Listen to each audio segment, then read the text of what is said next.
Hoje a gente tem o prazer de receber a Carolina de Assis, que foi astrônoma formada no FRJ, uma das minhas calouras, não caloura direta, mas caloura não, no Observatório do Valongo. Fez mestrado na UFRJ também, no HCTF, não é isso? E desde 2014 está no Museu de Ciência e Vida, em Caxias. Vai falar um pouquinho sobre divulgação pra gente. Obrigada por ter aceitado o convite. Não, eu agradeço, que a Amanda tenha me chamado. É engraçado que a gente tem alguns preconceitos arraigados, Quando ela falou, você aceita dar o seminário? Eu falei, uai, mas eles vão querer ouvir do meu trabalho, não observatório nacional. Porque em geral a gente discute muito isso no MAST, que é o prédio do vizinho aqui do lado, Mas adorei esse convite. Eu tô meio fanha com a voz esquisita. Minha voz não é naturalmente assim esquisita, É porque eu ainda tô me recuperando de uma gripe. Mas enfim. Eu vou falar um pouquinho de divulgação científica sim, mas em específico da minha experiência no Museu Ciência e Vida, que não é um museu de astronomia, e não é um museu planetário, ele é um museu de ciências. E isso é uma diferença importante, porque a astronomia é uma das ciências que são tratadas no museu, e não é o principal foco. Como eu estava comentando com a Amanda antes da gente começar aqui, A maior parte das atividades que são oferecidas, e a maior parte, inclusive dos bolsistas que entram, são de biologia. Por estatística, o capeta deve ser biólogo também, se ele existir. Porque a biologia ocupa a maior parte de toda a área de divulgação, assim mesmo. Talvez por ser uma ciência, porque a astronomia também mas é mais popular. Uma ciência que se permeia para várias áreas de conhecimento, também a gente pode tratar, abordar de diferentes formas, então a biologia tem muito apelo. Então, assim, as minhas atividades, obrigatoriamente, apesar de focarem em astronomia, elas têm sempre que dialogar com os demais espaços do museu. Isso é importante, isso é uma marca bem que diferencia bem o meu trabalho dos meus colegas lá do Planetário Municipal da Gávea e aqui do MAST, É bom porque eu tenho um perfil bem multidisciplinar, então eu me encaixo mais quando a gente consegue falar de muitas coisas ao mesmo tempo. Se eu estiver falando muito rápido, vocês me avisam que eu vou parar. Então, por exemplo, esta foto eu tirei num belo sábado de trabalho, de tarde, enquanto eu estava fazendo fotos de divulgação, num dos projetos de extensão que eu coordeno, que eu vou falar no final, com as minhas bolsistas. E é óbvio que eu ia tirar foto também, porque, não vou desperdiçar esse momento para isso. Então, coloquei como capa. Bom, antes de tudo, esclarecer o contexto. Quando eu estava no final da graduação, antes disso, como a Amanda falou, me formei no Valongo, ok, mas a minha área de formação no Valongo não foi em divulgação científica, que é a chamada ênfase de... eles não chamam de divulgação, como é que é? Difusão da ciência. Difusão da astronomia, A minha área de formação no Observatório do Valongo foi astrofísica estelar, como a minha irmã, que talvez alguns de vocês conhecem. Eu não sou a Gabriela, eu sou a irmã gêmea dela. Ela também trabalhava em astrofísica estelar, mas com a Simone da Poma ali atrás. E nem a minha área de pesquisa acadêmica do mestrado é em divulgação científica, é em arqueoastronomia, com as civilizações mesoamericanas, percepção de tempo e tal. Então, assim, a minha formação acadêmica não se deu, a princípio, na área de divulgação científica. Mas eu trabalho na divulgação científica desde 2010. Primeiro no contexto universitário, com a extensão universitária. Eu participei durante 4 anos quase, porque só saí depois do concurso. No projeto AS para Serviços das Ciências, de novo, temos um ASCI, que era coordenado ainda, acho, pelo Winstein Vasquez Nader, meu orientador do mestrado, por sinal. Então, desde 2010 eu tive essa experiência, eu fui iniciada na divulgação científica. Em 2014 abriu um concurso para a Fundação CCERJ, no qual o Museu Ciência e Vida pertence, E aí eu entro como astrônoma da Fundação. Então, sim, sou servidora pública, astrônoma e servidora pública do Estado do Rio de Janeiro. Isso é possível. Quem sabe, daqui a uns anos abre de novo. Para trabalhar exclusivamente com divulgação científica e educação à distância dentro da Fundação CCERJ. Eu estou alocada no museu, então meu principal foco de trabalho, embora eu também participe da educação à distância na consultoria do material, nos livros, às vezes do aula, etc. O foco do meu trabalho é no museu, com divulgação científica. E aí, voltando ao que eu ia começar a falar antes de contextualizar, é engraçado, quando eu passei num concurso, vários professores falaram pra mim: poxa, Carol, você vai desistir da pesquisa, vai sair da academia, que tristeza. Eu falei: pai, mas divulgação científica é uma área acadêmica, gente. Tem referenciais teóricos próprios, né, dialoga com diversas outras áreas do conhecimento.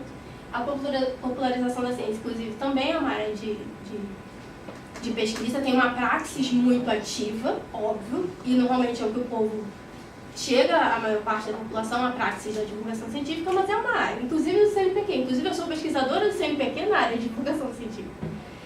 Então, né, vamos começar tratando que existem várias coisas que definem a área de divulgação científica e popularização da ciência, mas que nada nela significa que ela é intuitiva.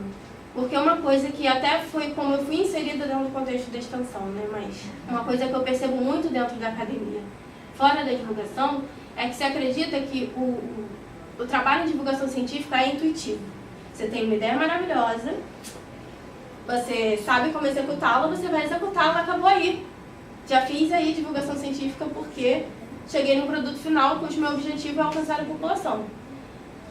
Mas assim como dentro da área acadêmica, acadêmica eu estou diferenciando porque é a diferenciação que normalmente se faz, né? Assim como a pesquisa em astronomia, vamos dizer assim, se você não tiver referenciais teóricos que embasem as suas teorias, que façam com que você consiga prosseguir na pesquisa, o seu resultado não vai ser muito bom, não é mesmo? Não vai ter muita credibilidade, não vai poder ser muito utilizado. Então, a divulgação também tem isso. E esses referenciais teóricos, inclusive o Brasil é um dos principais países em divulgação científica na América Latina, com essa robustez teórica, enfim, esses referenciais teóricos são muito estudados, são muito debatidos e são sempre utilizados em quaisquer ações que a gente faz. Normalmente, como eu já comentei, os profissionais da área têm um perfil mais multidisciplinar, porque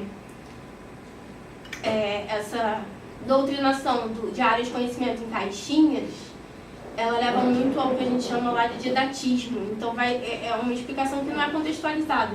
Então, normalmente, a gente tem que contextualizar o conteúdo que está sendo passado para dentro da realidade das pessoas, para dentro do contexto em que ele está sendo demandado. Então, se é dentro do ensino formal, se é uma parceria com escola, se é dentro de uma comunidade específica, com demandas específicas, etc.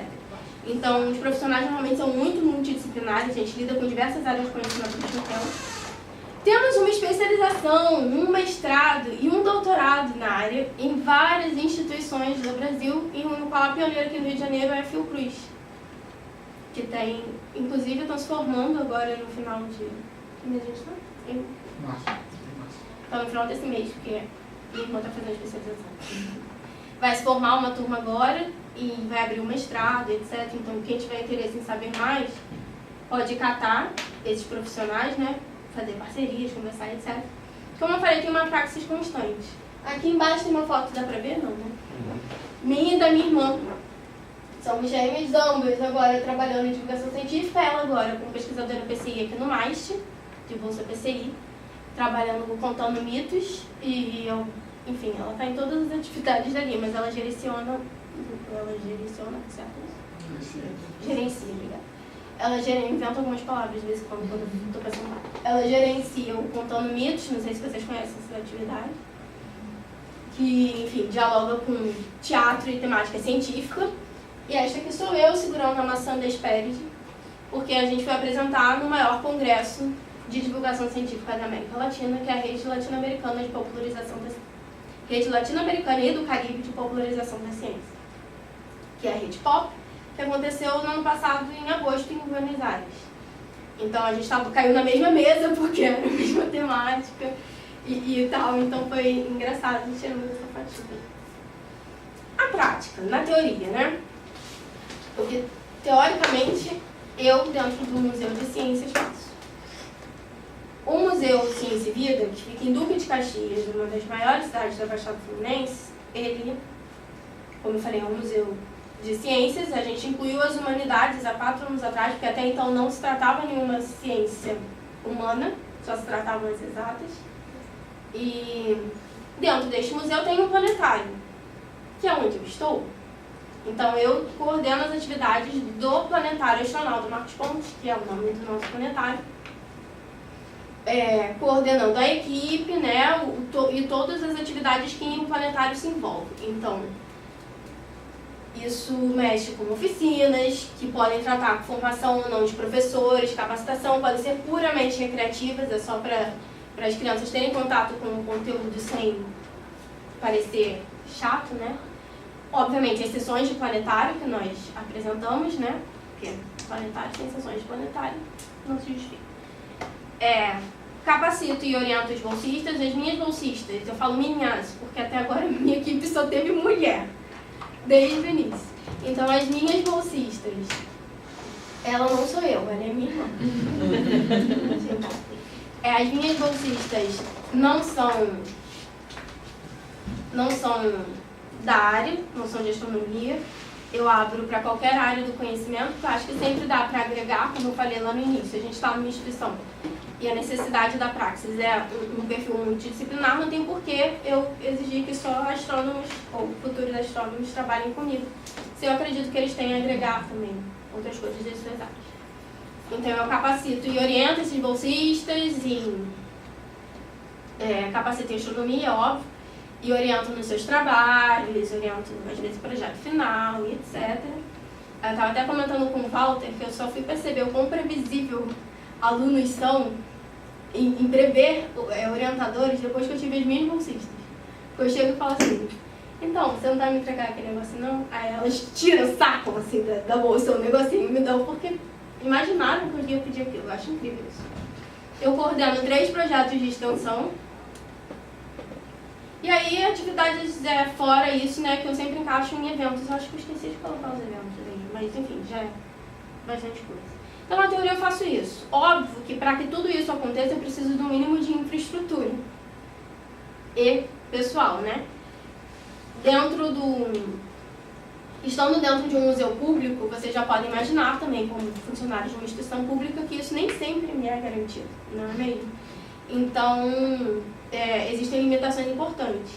Mas acho que dentre das econômicas e estruturais é que eu posso citar que eu acho mais curioso que ainda exista é a falta de procura de bolsistas para integrarem essas atividades. E quando eu falo bolsistas, eu especificamente falo bolsistas dessas áreas mais duras, como a astronomia. Óbvio que eu fiz uma graduação em astronomia, eu sei que sair da graduação e fazer alguma atividade externa é extremamente complicado na nossa área, porque a graduação suga mesmo. E eu só fui ter essa ideia real quando eu tive muito mais contato com pessoas de outros cursos. Que você vê o quanto é menos requisitado deles a experiência dentro do âmbito da graduação e o quanto é requisitado deles que se tem experiências coletivas fora daquele momento da graduação para agregar.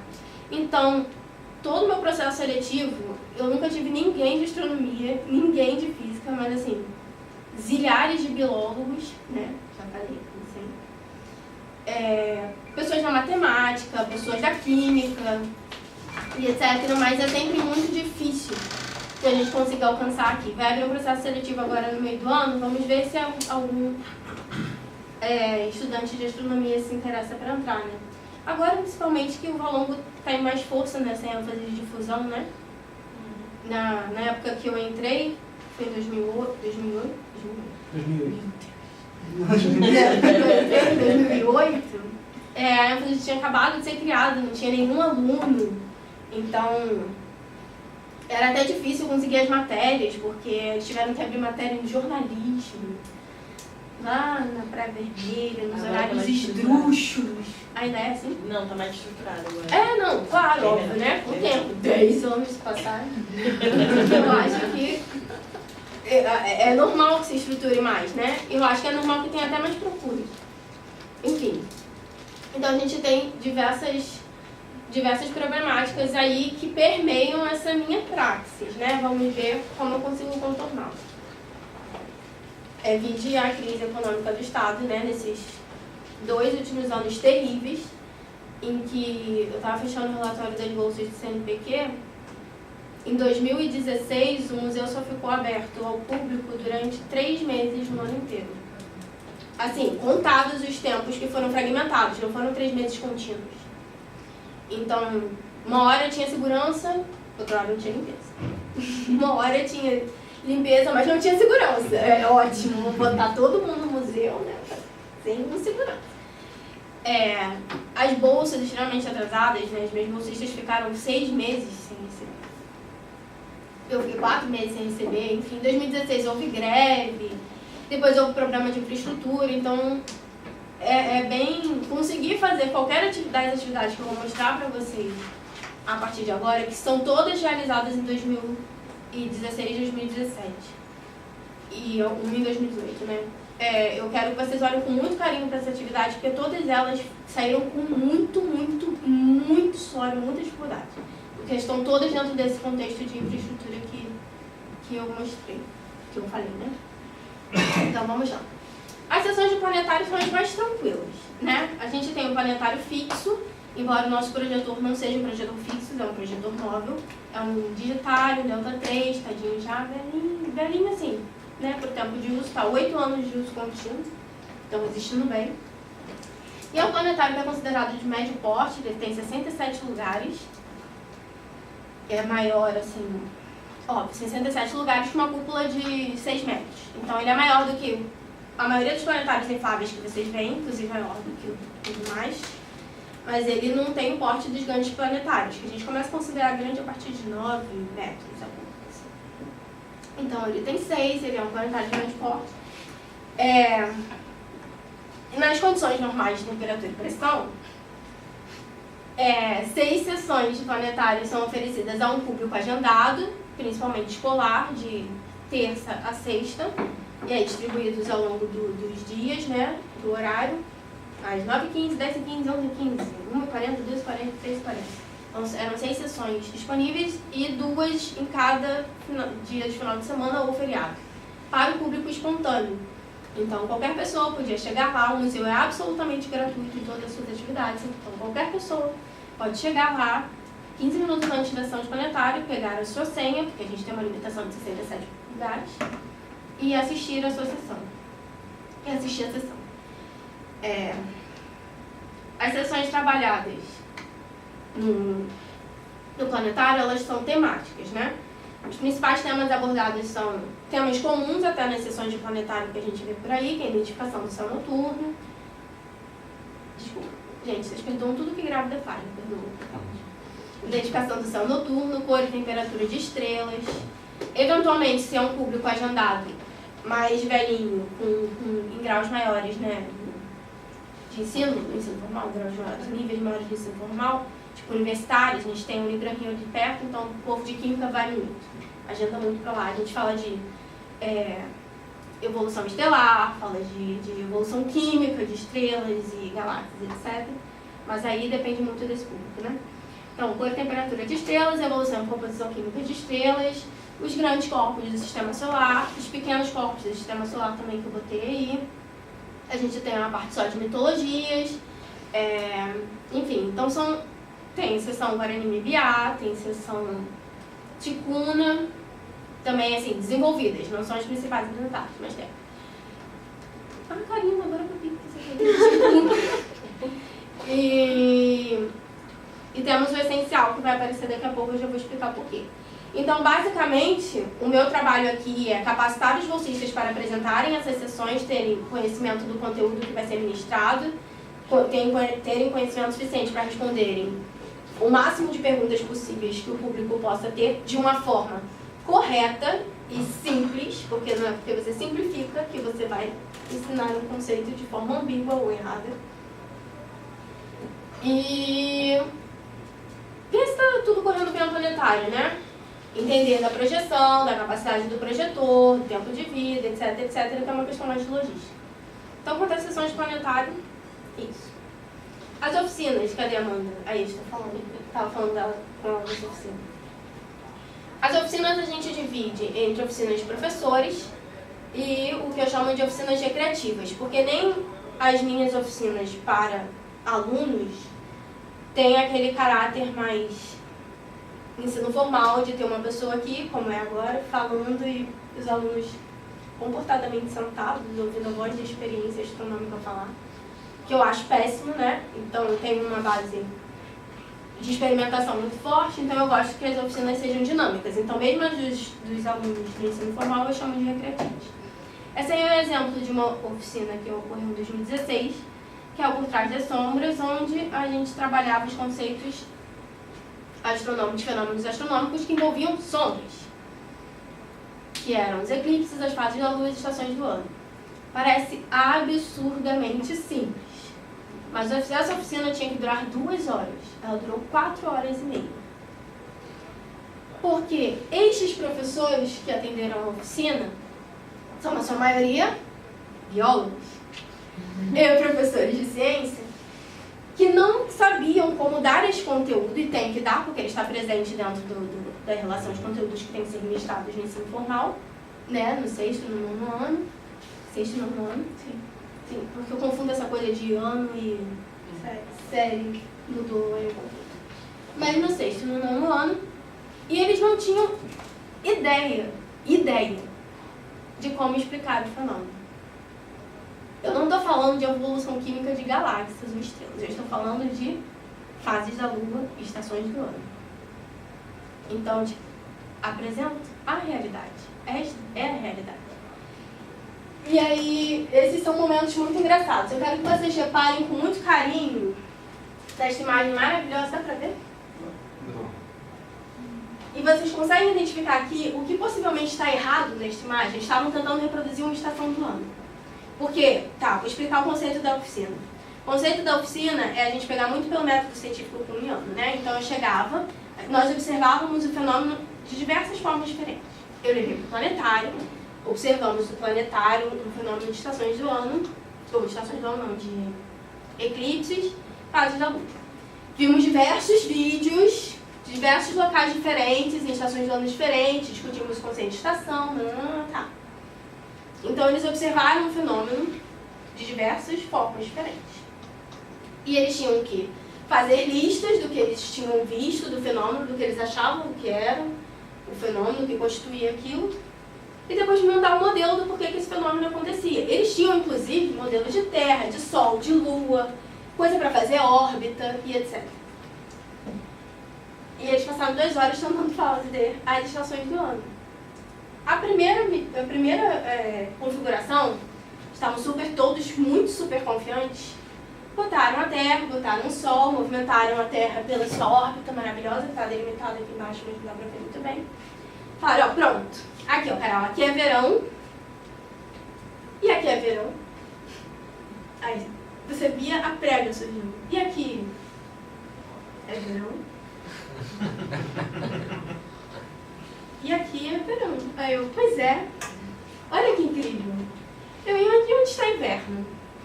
O inverno era o lado escuro da Terra. E eu fiquei, isso compactua com o que vocês observaram do fenômeno? Porque o meu objetivo não era dar a resposta. Não. Foi um grupo ótimo porque eles não desistiram tão facilmente.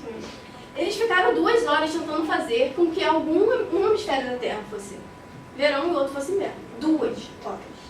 O que acontecia? Eles giravam a Terra sempre por... Tá.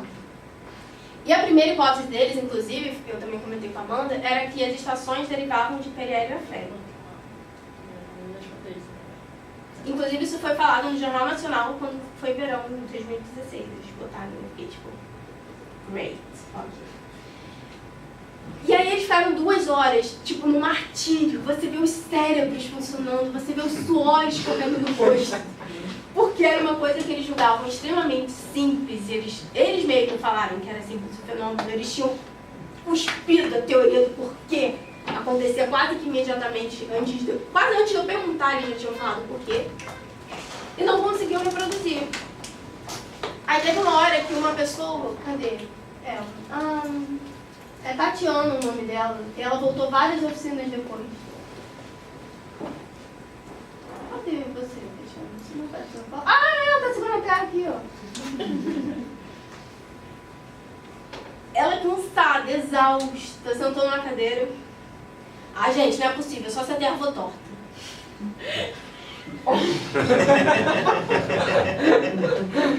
Aí eu tô parada assim, aí alguém foi.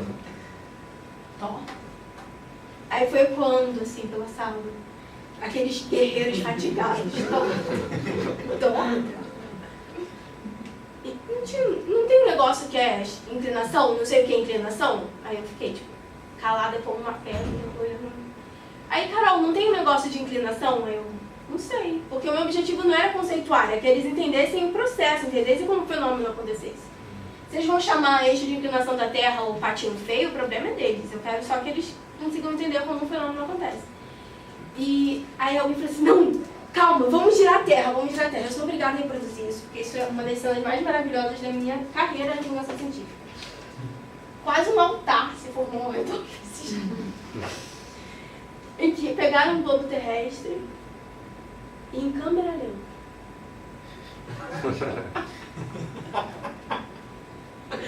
Aí alguém gritou, para! Aí parou todo mundo assim. Aí tinha a linha marcando os hemisférios aqui, né? Que eles fizeram, no início não tinha aquilo. Eles fizeram, porque eles queriam marcar aquele hemisfério para entender porque que aquela luz não estava diferente. Não estou entendendo. Marcaram Copa do Mundo. Gritos. Festas. Confetes, quase. Comemorações, abraços calorosos. Caraca, a Terra é torta! Aí foram, né, devagarzinho, movendo assim, ao longo da órbita, e falando, meu Deus, meu Deus, meu Deus. É igual. Aí tiraram foto. Não. Falei, pois é, o que aprendemos hoje? Que a Terra é torta. A Terra tem uma inclinação. E 2 horas e meia foram necessárias para que isso acontecesse. Com professores do ensino formal. Não estou falando de pessoas que não tiveram acesso nunca a conhecimento, não. Porque quando a gente fala da necessidade da divulgação científica, especialmente da necessidade de se ofertar com o ensino formal, as pessoas sempre pensam também é necessário pensar neles, mas ok. Naquelas pessoas extremamente marginalizadas que não têm contato com nada nem ninguém e aí têm que ser iluminadas pela bênção do conhecimento que nós conseguimos prover. Não é o caso, essas pessoas frequentaram graduações, algumas delas graduações públicas, e não tiveram acesso a esse conhecimento. Se o tiveram, foram no ensino fundamental. Se eu iniciei a graduação há 10 anos atrás, essas pessoas aí, né? Passa-se 20 anos sem que elas tenham nenhum contato com esse conhecimento. Mas quando chegam na sua formação quanto licenciados, elas não têm nenhuma disciplina obrigatória que ensine isso, mas elas têm que ensinar isso para as crianças. Então, qual é a realidade do ensino formal que chega ao meu planetário, especialmente do de Caxias e adjacências, que entra já na parte mais marginalizada mesmo, de acesso ao conteúdo? Esses professores optam por não dar o conteúdo. Ah, temos aqui 6º ano. Ih, vai ter que falar de sistema solar. Sinto muito, não vou conseguir falar sobre isso. Fecha a página do carro.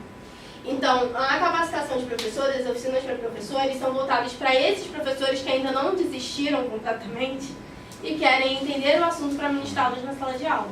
Mas vocês vejam que isso demarca uma deficiência muito profunda, até da formação dos professores dentro das universidades. E era uma coisa que, quando a gente estava na extensão do Valongo, a gente brigava muito para que algumas disciplinas voltassem a ser para todos os seus cursos, como a oficina de astronomia, que há muitos anos atrás era ministrada pelo Bunstein e pela Encarnacion, para outros cursos que não estarem disponíveis para astronomia, porque essas pessoas entram na sala de aula. E aí o que acontece? Plutão é planeta. Eu recebo turmas hoje em dia, de crianças do 6º ano, em que os professores afirmam que existem 9 planetas no sistema solar. E que não sabem me dizer o que é um planeta e o que não é um planeta. E que não sabem me dizer o que é um asteroide, por exemplo. E por que ele é diferente de um planeta. Que não fazem a mínima ideia, e as sessões começam quase sempre assim, que durante o dia as estrelas também estão no céu. Elas acham que as estrelas são paridas no céu à noite, assim, pá. porque não entende nem qual é o papel da atmosfera, nem o efeito dela, nem nada disso. Deixa eu fazer uma pergunta. Nessa oficina, o objetivo é, assim, vamos dizer assim, o referencial teórico da atividade é que as pessoas descubram o fenômeno? É, que elas consigam modelá-lo, na verdade. Elas têm que me dizer como ele acontece. É porque eu acho que dependendo da complexidade do problema, elas poderiam não conseguir nunca. Sim, sim. E como é que ficaria, então, a conclusão da oficina? Mas o trabalho aí, o trabalho de intervenção ou não, de guiar esses professores, ou se fossem alunos, coisas, vem da mediação da oficina, que no caso era minha. Eu deixei que eles continuassem elucubrando porque eles se mostraram com uma postura de quererem resolver o problema de forma sozinha. Mas, de qualquer forma, não conseguir resolver o problema também é um resultado. Eu poderia mostrar o problema no final, sem menor constrangimento, porque o objetivo é o processo. E aí, isso é a principal diferença e é o que temos que focar, que o objetivo, diferente da educação formal, que é você ter o conteúdo na mão do coisar, é que eles consigam desenvolver esse conteúdo. É o processo. Então, o papel da mediação é fundamental para que se garanta que algum resultado se alcance. Ainda que o resultado preliminar com ele seja, não conseguimos fazer este modelo. Não conseguiram fazer, ok. Por que vocês não conseguiram fazer?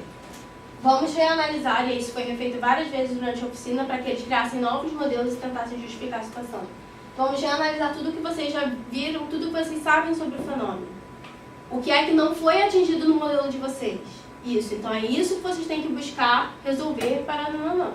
Entendeu? As oficinas são mediadas, não é um estudo sozinho, tudo tem que ser mediado. Quando você Sim, tenta explicar. é que eu entendo que esse processo pode ser muito desgastante para o grupo tentar achar uma solução, não tendo conhecimento prévio, ou tendo conhecimento errado. E eu não sei se... Entende? Eu questiono um pouco isso. Eu acho que você apresentar o fenômeno e montar uma oficina de forma que aquilo seja uma ferramenta para os professores levarem em sala de aula. Mas a oficina não é para eles reproduzirem em sala, isso é outra modalidade de oficina. Sim, qual o objetivo? Esses professores estão aí para quê? Qual o objetivo? O objetivo dessa oficina é mostrar como acontecem certos fenômenos astronômicos. Mas é que a gente capacitar vê os pelas professores? sondas. Sim, capacitar os professores. Existem oficinas que levam modelos que os professores podem produzir em sala de aula. Não é o caso dessa oficina. Sim. Entendeu? A capacitação não é levar alguma coisa para ser reproduzida em sala de aula. É eles terem acesso ao conteúdo. Tá. Como se tem acesso ao conteúdo, você pode fazer de duas formas possíveis. Como normalmente se faz em uma oficina com outros modelos teóricos que não os meus, ok? Que você está aqui e você explica. Estações do ano é um fenômeno astronômico que acontece porque a Terra tem uma certa inclinação, então determinados pontos da sua órbita e seus hemisférios vão receber inclinação de forma diferente. Você disse qual era o conceito, você justificou o conceito e não. Este não era o modelo dessa oficina. O modelo dessa oficina é que eles chegassem, independente do conceito, chegassem ao fenômeno no final. E aí a gente conceituava. Então eu falei o que era o eixo de inclinação da Terra, quanto era desse eixo, não. Mas o objetivo deles é eles construírem um processo. Porque, na minha visão, eles não vão passar por isso, por todos os conhecimentos, todos os conteúdos astronômicos que eles vão ter que abordar. Mas eles têm que ter uma ideia de que eles têm que pensar e refletir sobre aqueles conhecimentos, aqueles conteúdos que estão sendo paridos para eles. Tá. Então o objetivo não é que eles levem esse experimento para Não, para sala não. deles. Mas nada impede que eles possam fazer isso. Exatamente. Eu já fiz essa oficina quando eu fazia extensão, não essa, uma parecida com essa, na Escola Municipal Vicente Licínio, que fica na Praça Mauá, em que a gente, dentro do projeto Arte da Serviço das Ciências, dava algumas aulas de astronomia vinculadas à hora disciplina. E foi super bem aceito. Mas o importante é você deixar desde o início, e isso é o papel do mediador e é onde o mediador é fundamental. Não deixar que erros sejam frustrações, porque não necessariamente o é. Se você acha que você, dentro daqui, consegue entender o processo analisando o fenômeno, não é diferente deles. Eu não acredito que seja. De certa forma, você acaba ensinando o método científico, a experimentação, né? Mas Miano. Mas era isso. Até eu não trouxe as descrições das oficinas, mas a gente escreve. A gente dá um resumo para os professores. E fala assim, vocês vão usar esse processo aqui. Só vieram os professores que quiseram esse processo. Não aprender, tipo, uma aula formalzinha e tal. E as minhas oficinas não costumam ter esse caráter, não, tá? De férias. Nas oficinas recreativas, ele já é voltado para um público mais jovem, tem muito mais atividades que misturem analogias, né, de processos com alguma gincana e etc. Aqui eu trouxe exemplo de algumas. Esse O Céu nas Suas Mãos, que foi para falar de conceito de constelação e montar sua constelação no céu, tá avaliada a seção de planetário e etc. Era para crianças bem pequenininhas. Bem pequenininhas, tipo entre 3 e 8 anos, se eu não me engano. E foi muito engraçado, porque foi a minha primeira oficina no museu. E eu esperava, tipo, 10 pessoas num domingo, vieram 50, não cabia na sala, tinha que ter papel. Mas, enfim, elas construíram o céu, construíram as estrelas, construíram as suas próprias constelações. E depois, no planetário, a gente discutia as constelações que elas tinham criado. E foi muito, muito, muito legal, porque a gente dava partes do céu, né, com constelações icônicas, tipo Órion, e pediam para elas fazerem desenhos para depois mostrar as constelações normaisinhas. Então a gente levei para o planetário e tinha uma menina que tinha visto no Órion uma pipa. É a constelação da pipa. Dane-se, é a constelação da pipa dela. E aí quando a gente mostrou, é óbvio que eu não espero identificação automática, porque não tem por que esperar, entendeu? Mas quando apareceu o Órion no céu, ela, minha pipa! Eu fiquei tipo, venci na vida, porque ela identificou de lá de baixo até aqui em cima. E é muito legal você ver, porque antes de trabalhar em divulgação, eu percebi, até pela forma de lidar com... E eu fazia muito isso. Lidar com crianças, principalmente, quando você vai explicar algum conceito, você fala quase como se elas fossem acéfalas, né? Um didatismo absurdo, buscando palavras muito simplesinhas para não dificultar o entendimento, não sei o quê. Quando, na verdade, quando você explica a estrutura das coisas, elas fazem associações por si só. Então, essa oficina me lembrou muito esse trabalho que eu fazia na Escola de Educação Infantil do UFRJ, quando eu dei aula de astronomia para crianças de 3 e 6 anos, em que eu percebi que o potencial dessas crianças vinha muito além do que a gente estava minimizando elas quando estimuladas, obviamente, da forma correta. Aí aqui do lado tem os exemplos de jogos solares, todos os três, que ele postou outros. Ah não, isso aqui é o céu, mas de jogos solares, em que é uma oficina bem de férias mesmo, ela é totalmente recreativa. A gente simula a história da oficina, porque tem uma história, inclusive.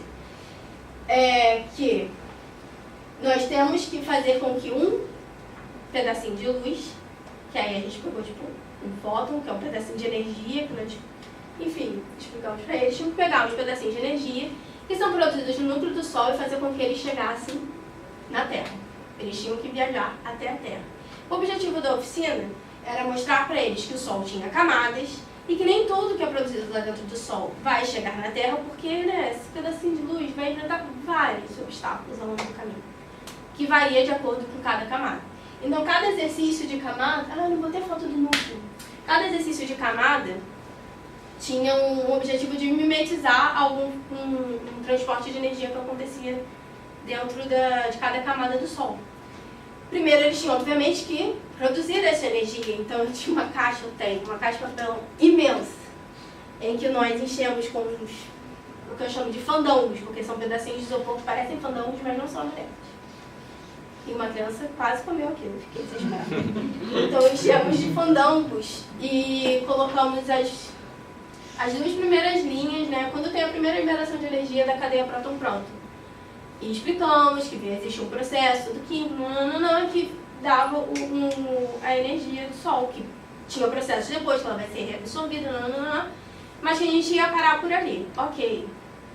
E dentro deste núcleo enorme, eles tinham que juntar os elementos das reações, passando por outra fasezinha do núcleo até formar o pedacinho de energia.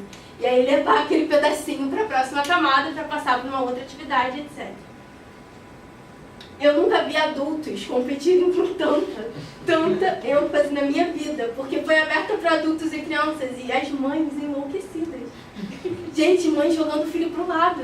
Assim, porque o filho não estava achando um átomo de hidrogênio e levando assim, uma piscina de fandangos. E foi assim, muito legal, porque eu não esperava isso. Mas aí é interessante a reação das crianças, porque eles achavam, que a gente analisa a oficina depois, né? Os principais conceitos que as crianças tinham, aquelas que sabiam que o Sol era uma estrela, tinham sobre o Sol, envolviam o fato do Sol ser homogêneo, ok? Mas além dele ser homogêneo, dele ser feito de fogo,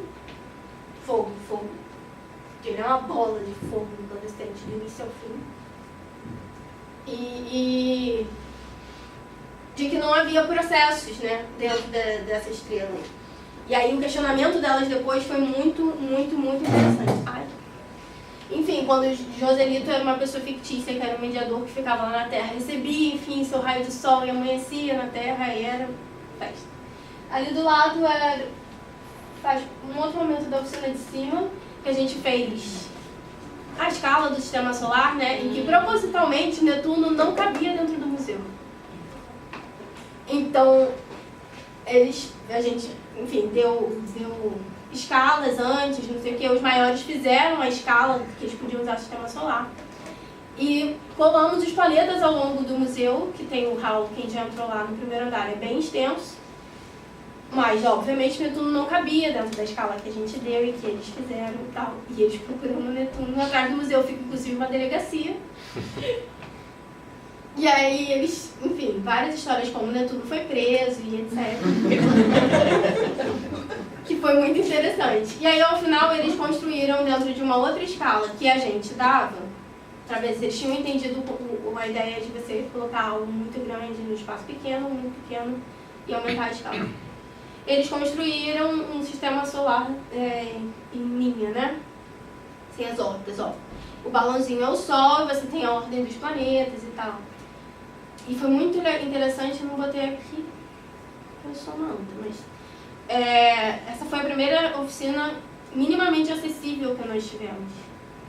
Então eu tinha marcado o chão para deficientes visuais entenderem, a gente tinha algumas legendinhas em braille, então foi assim, uma conquista pequena, mas que rendeu frutos depois, porque eu consegui mostrar que existe essa demanda para a instituição, porque a ideia mercadológica da ciência, né, fala que não vou fazer atividade para esse público, porque ele não vem, ele naturalmente não vem.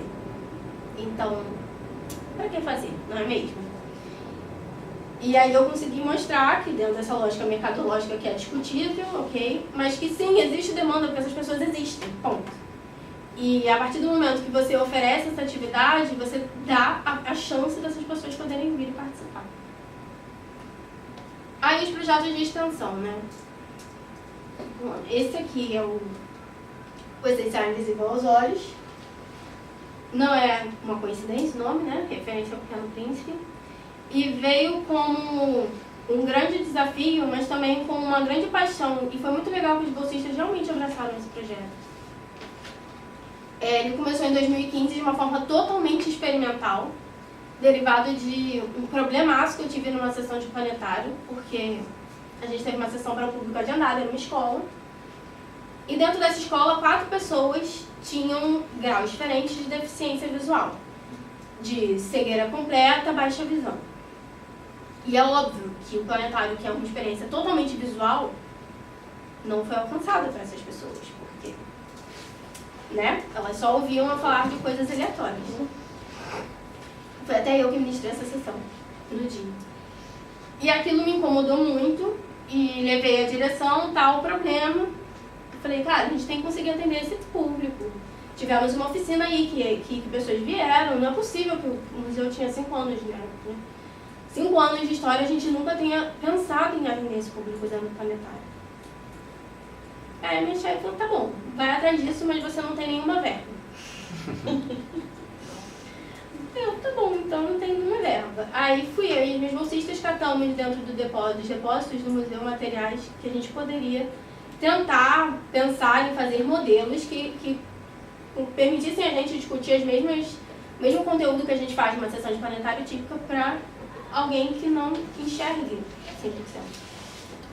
E aí estudamos como fazer o modelo, como fazer as texturas, pesquisamos e descobri que é um mundo complexo, completamente novo, que eu não tinha acesso, e o quão dependente da visão todos nós somos para conseguir discernir qualquer coisa, porque achar uma forma de fazer textura que lembre a característica visual de Vênus, por exemplo, você sabe que aquilo são nuvens.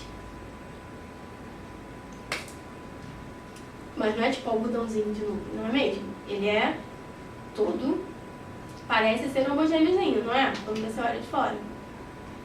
Como é que você traduz a sua experiência visual a algo tátil? Que tipo de material você pode usar para conseguir reproduzir aquilo? Então foram meses de exaustiva pesquisa, e ainda assim, óbvio que a gente falhou muito no processo, até criarmos esses modelos em isopor e tinta dos planetas do sistema solar.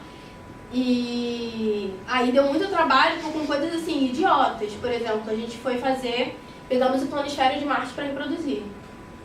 Velho, passar aquele negócio plano para uma esfera, os cálculos, é óbvio que as crateras não vão ficar no lugar certo, mas aí você tem que ter aquela preocupação de não passar a informação errada, porque não pode. E uma pessoa que enxerga, está vendo no planetário, uma reprodução minimamente confiável, então você tem que dar um mínimo, né, de equidade, e foi uma tortura. Mas enfim, parimos no dia 21 de maio de 2015, ele surgiu ali. Aqui são alguns dos modelos dos planetas do sistema solar. Nós tínhamos um sistema solar em escala já, então a gente optou até para conseguir fazer com que eles enxergassem as características dos planetas internos, né, fazê-los todos do mesmo tamanho, porque se fosse em escala, né, ninguém ia ver Mercúrio nunca. Tá. Fizemos placas das principais constelações que a gente costuma usar para marcar a sazonalidade do céu, né? Do Rio de Janeiro e de Caxias, tá? E aqui eu só botei uma, mas dois hemisférios, com o céu do Polo Norte e do Polo Sul, no dia 21 de maio, que era o dia que estreava. Quando junta, você tem a esfera celeste todinha, com todas as constelações. Esse foi mais fácil porque eu utilizei o planetário. Botei o planetário e projetei o céu da cúpula por dentro, então eu marquei exatamente onde estava o ponto de todas as constelações, consegui transpor para a parte de fora, botei os alfinetes, botei a linha e etc. Então a gente conseguiu fazer, e aí, esses são os modelos de distância, para falar justamente a diferença entre aglomerados estelares e constelações, porque as pessoas acham que é a mesma coisa, que as estrelas e as constelações estão efetivamente juntas no céu, etc. Então eu fiz modelos do Cruzeiro do Sul e das Pleiades com uma escala de distância para mostrar que as Pleiades estão juntinhas, né, praticamente a mesma distância, e que o Cruzeiro do Sul, cada uma está a uma distância diferente, e etc. Então foram tudo com material perecível, reciclável, o que é um grande problema quando você lida com pessoas com deficiência visual, porque qualquer buraquinho micro significa alguma coisa para eles. E o isopor, né, vocês conseguem imaginar, depois de um tempo que a pessoa maneja, ele já não está tão perfeitinho assim. Então, óbvio que a gente estreou, botou em acesso, e foi muito legal porque turmas de videntes, escolas de videntes, 3 turmas, pediram para assistir essa sessão. Então a gente começou a fazer a experiência da cegueira nessas turmas. Cegava a turma inteira e fazia a sessão com eles vendados. E começou a explorar outros questionamentos nas sessões que a gente não tinha pensado primeiramente. E era muito legal, porque a gente falava assim, e aí dos planetas, não sei o quê, perguntava o que eles sabiam dos planetas. Aí era sempre assim, aquela turma que tinha acabado de dar aula, falava, Marte é vermelho, Vênus é amarelo, Júpiter tem listra, e aí eles misturam, né? Fala marrom, amarelo, vermelho, laranja, não sei o quê, mas mistura toda essa palheta. E azul, Netuno é azul, não. E não tinha nenhuma característica que não fossem essas cores. Então, a gente partia daí, desse questionamento, para conseguir desenvolver para eles o que realmente eram aquelas características visuais que eles estavam observando, ou que eles sabiam do planeta. E eles tinham que adivinhar qual era o planeta que eles estavam vendo com as mãos, sem nada, né? Sem a característica visual, sem a cor, etc. Todos vendados. Então, era ótimo, porque a Terra virou Marte várias vezes. Assim. E aí você vê que realmente existem coisas que passam quando você dá esses conceitos, mesmo no ensino formal, porque está muito atrelado a essa característica. Quer dizer, eles sabem que a Terra tem continentes. Se tem uma marquinha ali, tem um vulcãozinho ali, que eles acham que é vulcão, está mais acima, então é a Terra, isso aí. Acabou. E é muito legal porque trouxe um retorno de coisas que a gente nunca tinha questionado nas sessões para videntes mesmo. Então a gente conseguiu remodelar várias coisas das sessões planetárias e tal. Eu tenho que ir mais rápido, né? Quero isso. Tenho. Então, enfim. Eu ganhei um projeto do CNPq para transformar esses modelos em modelos em acrílico e plástico ABS, que agora são modelos duráveis, já estão em execução, inclusive agora à tarde tem 2 turmas fazendo essa sessão do Essencial, e isso foi estreado agora nas férias de janeiro de 2018. Então a gente conseguiu transformar aqueles modelos táteis nisso. Agora, finalmente, com a modelagem computadorizada, a gente tem os planetas bem apurados, porque a empresa pegou o planisfério, né, tudo disponível desses planetas e fez. E, gente, Mercúrio tá uma coisa que tá só no meu coração. Porque cada craterazinha ali corresponde a que foi observada e etc. A escala da altura dos vulcõezinhos de Marte tá perfeita. Meu Deus, tem um vulcão de Marte, né? Mas tá muito legal e a gente achou que não ia ter uma resposta muito positiva, porque o grande carro-chefe do museu é o planetário. As pessoas vão para o museu para o planetário. 80% do público do museu é do planetário, apesar do planetário ser uma área e ter horários muito restritos. Então vocês verem o potencial apelativo disso. E aí eu achei que as pessoas não iam ter tanta vontade de assistir a esta sessão, porque elas vão lá para ver a sessão de planetário. Mas teve uma resposta super positiva, com as crianças principalmente. Essa menina aqui foi a primeira pessoa com deficiência visual que a gente teve para essa sessão. E é algo que me emociona demais, porque ela falou assim, eu nunca entendi por que estrela era assim, que a gente viu a placa das constelações. Ela, porque falaram que era boneco de palitinho, mas eu nunca entendi. E a coisa mínima, tipo, ela viu uma constelação pela primeira vez, ela entendeu que uma estrela não tem 5 pontas, ela acha agora que uma estrela é uma esfera de gás, E viu os planetas, que ela só falava que Saturno tinha anéis, e aí ela imaginava sempre uma bola com dedos. Ela não conseguia entender que anel era esse, porque ela só escutava, assim, Saturno, ela sabia bastante coisa, conceitualmente. Ela sabia quantos planetas tinham, que tinha as principais características que a gente dá na escola e etc. Mas ela, tipo, decorei aquilo ali. Até porque todas as outras coisas também são conceituais. A estrela de 5 pontas ensinada na escola também é conceitual. Pois é. Mas percebe que, óbvio que fica óbvio agora, mas era algo que antes desse projeto eu tinha zero noção. Eu levei os modelos incipientes de material reciclável para professores do Benjamin Constant aferirem, né, esperando o feedback, etc. E 3 professores do Benjamin Constant, cegos de nascença, claro.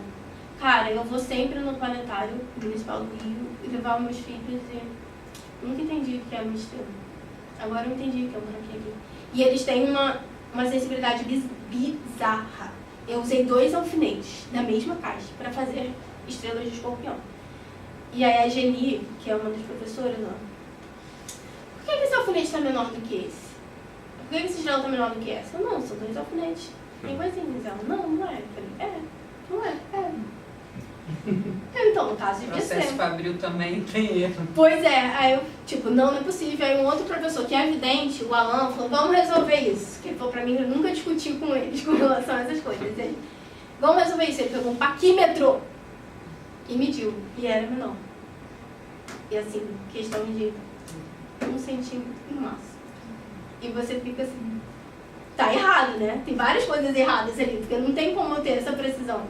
Mas eles percebem que uma marquinha no isopor mais funda da esfera grande, assim, mas aqui é uma região com alguma coisa mesmo? Eu fico, não tem nada aí. Céu. Ela falou, não, porque aqui tá com uma textura. E eu fico assim, gente, refaz tudo, porque, né, várias coisas que estão além do meu alcance. Então a aferição deles foi super importante. Tá, acabou. E os domingos espaciais, que tem uma estrelinha porque é o meu xodó. E é de longe mais complexo e é de longe mais trabalhoso. Mas... A estrela tem 6 pontos. não tinha uma normalzinha. Mas sabe o que é? Eu uso o Windows no trabalho. Aí, tem que depender daquele negócio que desconfigura tudo quando você põe uma figura. Eu deixo Mas é de proteger. 6 pontos e boa também. É bonita, né? Visualmente é bonitinha, tá ótimo. Da árvore de Natal. Estrela de Belém. Enfim, eles também começaram em 2015, que foi um ano bem louco de produtividade. Até agora tem 6 edições apresentadas. A última foi agora em janeiro de 2018. Não, fevereiro, louca, 25 de fevereiro de 2018. E para resumir, assim, muito resumido, porque é um projeto complexo e a gente já está sem tempo, os Domingos Espaciais, eles são eventos que trabalham para mimetizar uma experiência literária.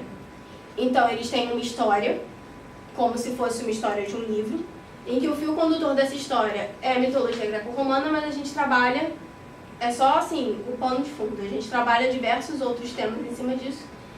E o público, nesse contexto, faz o papel do leitor. Então, ele vai para assistir esquetes teatrais, né, que eventualmente também falam de conceitos astronômicos. E em alguns momentos, para ele seguir na história, ele tem que executar algumas gincanas para ultrapassar a próxima fase da história. Então, a gente teve 6 edições. A primeira começou com Marte, simples, ninguém dava nada para esse projeto, que está daqui de cima. Vocês podem ver, essas eram as minhas bolsistas da época. A Esther e a Isabela ainda continuam.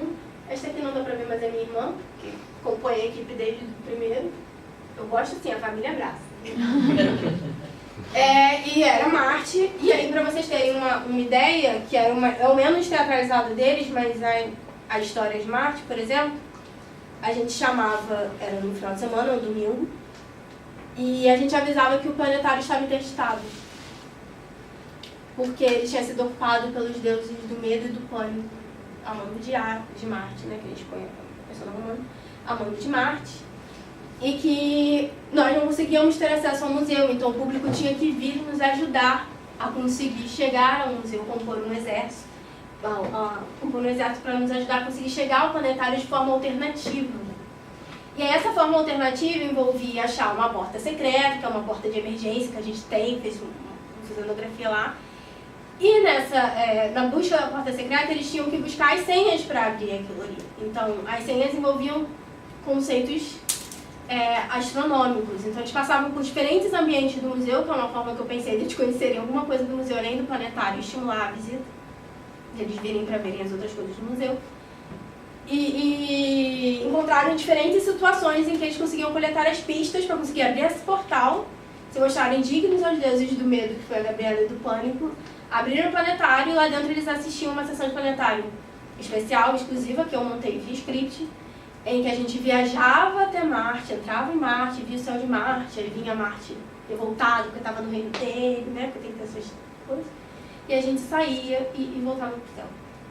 Já em Júpiter, que é esse segundo aqui, a equipe foi crescendo, 90% da equipe são voluntários, né, o que eu acho maravilhoso. É ruim institucionalmente, mas é legal porque as pessoas abraçam o projeto.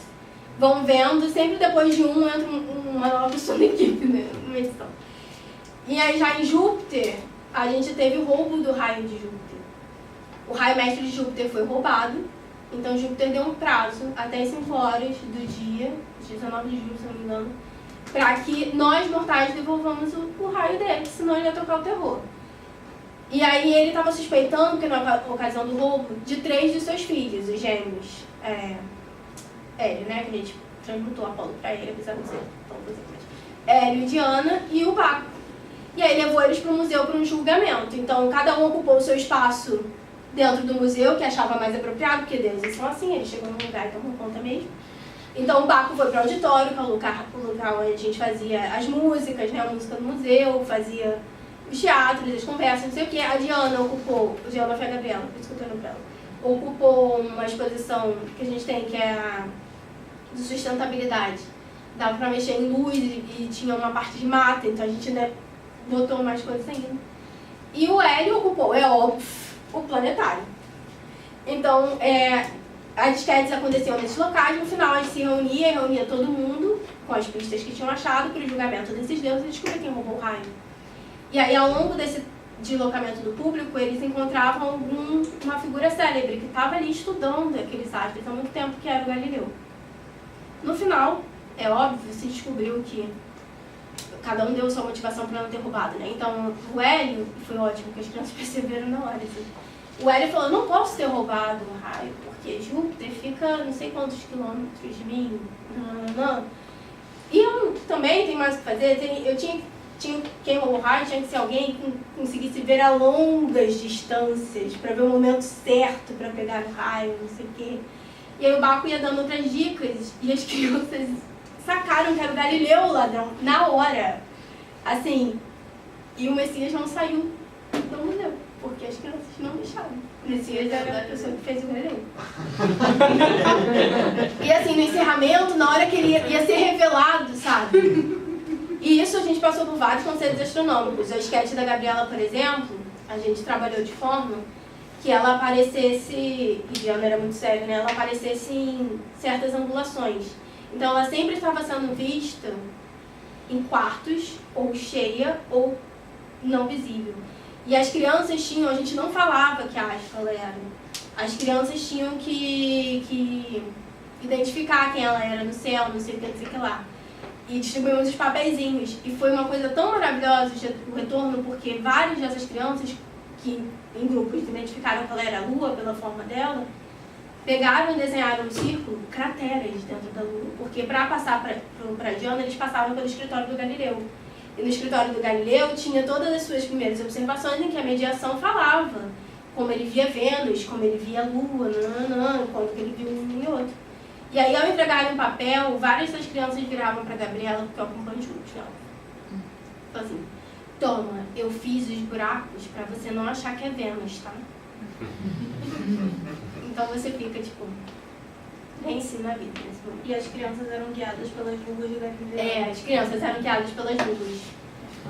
Então tinha 4 grupos, enfim, era bem assim. E é muito engraçado como elas entram de verdade.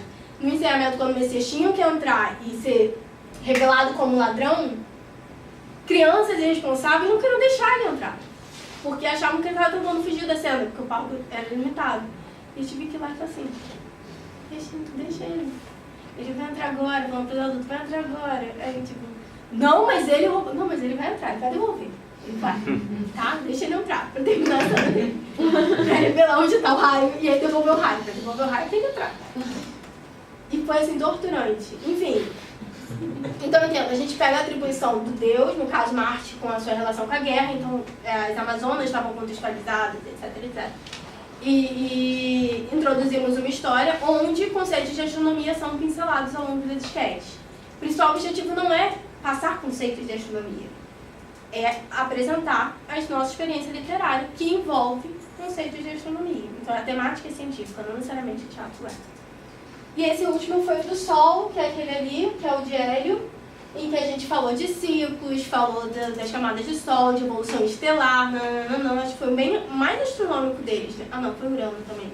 Porque Urano as constelações desciam na Terra, então eles tinham que, enfim, identificação do céu, vários objetos astronômicos foram trabalhados, etc. Mas enfim, trabalhamos com ciclos, etc. E a gente associou isso ao Carnaval. Então uma profecia nefasta foi dita em Delfos. E essa profecia falava do fim de todas as coisas, que as cinzas iam chegar e etc. E eles tinham que desvendar essa profecia para tentar fazer com que ela não acontecesse. E na verdade essa profecia falava do Carnaval. Depois de 3 dias as cinzas vão chegar e a gente vai ter que começar tudo de novo. Então é aquela ideia de que não é porque uma coisa termina que vai ser o fim do mundo, gente. É só continuar e a gente vai aprender um monte de coisa com isso. Então mistura esses teatros, gincanas, a história tem sempre uma estrutura monomítica, né, que esse trabalho do Joseph Campbell vai entender melhor, mas sempre é essa linha. E a gente sempre aborda conteúdos astronômicos nos domingos, além de tópicos de educação e direitos humanos, que aí eu deixo para outro dia, porque senão vai ficar muito extenso. Então, história da astronomia, marcação temporal. De Saturno eu me festejei, porque O meu mestrado é em percepção de tempo. Tinha uma mini exposição só de registradores de tempo ao longo da história. Foi assim, ótimo. Evolução estelar, camadas do Sol, então tiveram vários conteúdos que foram abordados. E um processo de produção extenso, porque a gente não faz, eu não faço, no caso, só a introdução dos conteúdos astronômicos. É roteiro, é sketch, é cenário, é figurino. Então, isso aí é só uma amostra aqui, o Messias de Galileu. Fotos de divulgação, que sou eu que tiro também, então... A equipe é bem enxuta, eles são duas das minhas bolsistas fazendo sonografia. E assim, o projeto está bem crescendo. Isso aqui é um mini Curiosity que nós fizemos para Marte. Ele andava, inclusive, parava, coletava uma pedrinha, a criança tinha que pegar a pedrinha para saber a ficha de onde estava e localizar no mapa de Marte, que a gente fez com coisa que foi complexo, tá? Vocês acham que eu faço? Aqui que a gente sempre tem um mural de fotos, eu fiz umas máscaras, eu e a minha equipe, tá? Quando eu falo eu fiz, é sempre eu e a minha equipe, com exceção dos roteiros, normalmente, que é Gabriel me dizer. Mas umas máscaras em que eles podiam revisitar momentos históricos.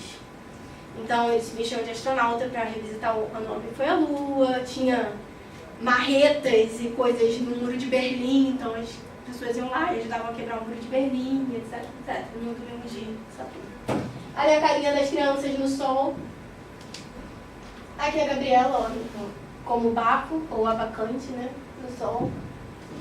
Aqui Diane e Eric discutindo com Júpiter. Você não foi lá, as crianças não. Enfim, são só coisas da produção. Então, conclusões. Eu botei reticências porque nunca é uma conclusão, a gente não está fechando nada, né? Só estou mostrando o que é.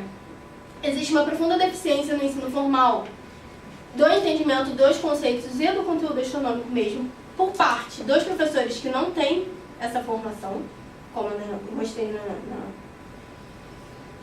no caso da oficina dos professores, e porque esses conteúdos muitas vezes são passados de forma errada, quando eles acham que têm a formação. Então, eu vejo muito isso na minha prática. Eu normalmente atendo, antes dos anos horrorosos de 2016, 2017, para a rede de Estado, eu atendo cerca de 30 mil pessoas por ano no planetário. E o público atual dos domínios espaciais foram 694 pessoas. Então, assim, quando eu digo que a astronomia tem o potencial de chamar essas pessoas e desenvolver o seu conteúdo, etc., eu não estou brincando. 30 mil pessoas por ano é mais que o público anual do MAST, às vezes, médio. E numa região extremamente carente de aparelhos culturais, em que você também não tem muita apropriação. Porque 30 mil pessoas por ano é coisa aberta dentro da educação museal. Mas se você pensar que ele é o único museu de ciência em 14 municípios, a gente vê que está faltando coisa ali. 80% do público do museu vem para as atividades com temática astronômica. É até por isso que, enfim, ganhei mais gente de equipe, não sei o que lá, porque dá pra ver, e institucionalmente isso está sendo um retorno muito grande, de que as pessoas vêm ao museu por causa daquilo. Então o que a gente faz é extremamente relevante para trazer as pessoas para, não só o entendimento do conteúdo astronômico, mas também de diversos. E que o meu trabalho envolve também na capacitação de profissionais como a formação de planetaristas. Eu vou entrar de licença maternidade daqui a pouco, mas eu tenho pessoas que vão continuar o meu trabalho, de certa forma. Então, é legal pensar também na educação não formal e na divulgação científica com esse potencial. E é aí que a gente tem que entrar também, porque essas pessoas não vão ser formadas do nada. É melhor a gente garantir que esse conhecimento seja passado. E aí uma reflexão, o desafio é grande, não só em termos conceituais, mas eu queria que vocês entendessem qual é o perfil das pessoas que visitam museus, especialmente museus de ciência no Brasil. É esse aí. Que não é muito diferente do perfil dessa sala. Que não é muito diferente do perfil dos meus colegas da universidade. Então, basicamente, o maior grupo de frequentadores de museus de ciências no Brasil são pessoas com acesso a esse conhecimento. Não são pessoas que foram buscadas e foram trazidas ao museu e apresentadas esse conteúdo novo. Não, são pessoas que já tiveram acesso em algum momento. E o segundo maior grupo, que forma os 80%, são filhos dessas pessoas. Então, quer dizer, a gente está fazendo um trabalho suficiente? Porque muita gente fala, né? Ah, quando você vai entrar com temas de educação e direitos humanos, vai abordar, quando eu vou abordar, por exemplo, o sexismo e etc, e estereótipos de gênero e normatividade sexual nos domingos, como currículo oculto. Nunca é o objetivo tratar isso. Aí vem sempre alguém e fala, mas pra que você vai colocar isso? 45% de todos os inquéritos na Baixada Fluminense nos últimos 2 anos foram de violência contra a mulher. 45%. Então, assim, é entender a realidade e tentar contextualizar o nosso trabalho. E aí a pergunta que minha irmã pode dar várias palestras sobre isso, ela já falou várias vezes, de quem, pra quem e de quem é esse museu de fato? Porque eu trabalho num museu público, isso aqui é uma instituição pública também. Quem é que está ocupando esses espaços? É a população? Apenas 8% da população brasileira tem diploma superior. Nós somos 8%. Cadê os outros 92%? Eles mantêm isso aqui. Mantém o meu Museu de Caxias, mas eles não chegam lá. Então é nosso trabalho, e aí eu incluo, jogo a bola para nós, quanto acadêmicos em astronomia, tentar reverter essa situação também. Porque o conteúdo astronômico nunca vai chegar a essa população. E é o que eu mais tenho, adultos, idosos, que não fazem ideia. Meus vizinhos, eu moro numa área extremamente carente, meus vizinhos não faziam ideia que a Lua era um satélite. Elas achavam que a Lua era uma estrela, como o Sol, como a Terra, como todos os planetas, porque só existem estrelas no universo. Mas a gente está aqui discutindo a evolução química de estrelas, que é algo extremamente mais complexo, com dinheiro público. E não estou dizendo que não é válido, é sim, é super válido, o conhecimento é super, super válido, independente do utilitarismo que ele tem. O conhecimento é válido. Mas esse conhecimento não chega na população. Porque a população é 92%. Ela não é a que está aqui, não é a que está na universidade. E, infelizmente, também não é quem está ainda dentro dos modelos. Então, a gente tem que pensar até a nossa praxis nisso. É a minha preocupação. Então, aí jogamos, né, para a academia não divulgação científica, para que vocês repensem se divulgar ciência também não deveria ser o papel dessa academia, já que ela é mantida por 92% de uma população que não chega aqui.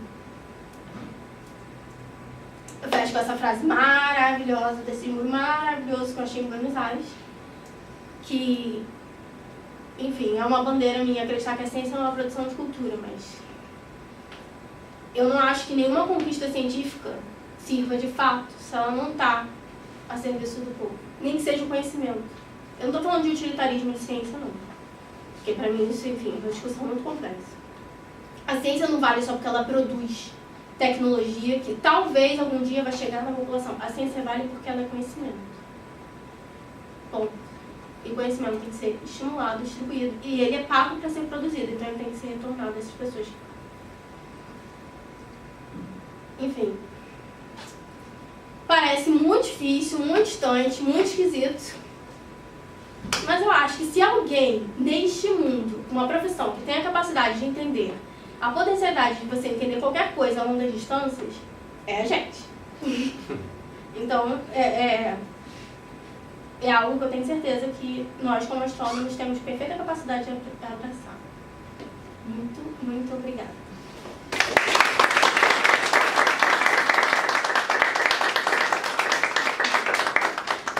Perguntas? Todo mundo cansado, né? Eu só queria comentar uma coisa, que, assim, aqui